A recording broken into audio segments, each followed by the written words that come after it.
Screen మీద ఉన్న ఇమేజ్ని న్యూవర్లో యాడ్ చేయాలో చెప్తా వచ్చేయండి. ఇది పార్ట్ 2. పార్ట్ 1 చూడలేదంటే ఫస్ట్ ఆ వీడియో చూసేసి ఈ వీడియో చూడండి. ఫోటోని నోట్ చేసుకొని మళ్ళీ ఐర్ ఫోటోలో సెలెక్ట్ చేసుకొని మళ్ళీ ఫోటో సెలెక్ట్ చేసుకోండి. రిమూవ్ బీజీ చేసి కరెక్ట్గా పెట్టి యాడ్ ఫోటోలోకి వెళ్ళి రైట్ సైడ్ సెలెక్ట్ చేసుకోండి. సెలెక్ట్ చేసుకొని లేయర్స్లో డౌన్ చేసి డూప్లికేట్ చేయండి. దాన్ని కూడా డౌన్ చేసి యాడ్ ఫోటోలోకి వెళ్ళి మీ ఫోటో సెలెక్ట్ చేసుకోండి. దాన్ని రిమూవ్ బీజీ చేసి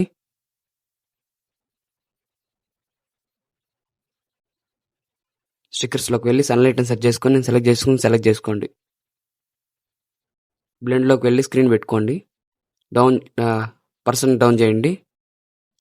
కరెక్ట్గా పెట్టుకొని ఎరేజ్ ఆప్షన్లోకి వెళ్ళి హార్డ్నెస్ 1లో పెట్టుకొని లైట్ డౌన్లో ఎరేజ్ చేసుకోండి.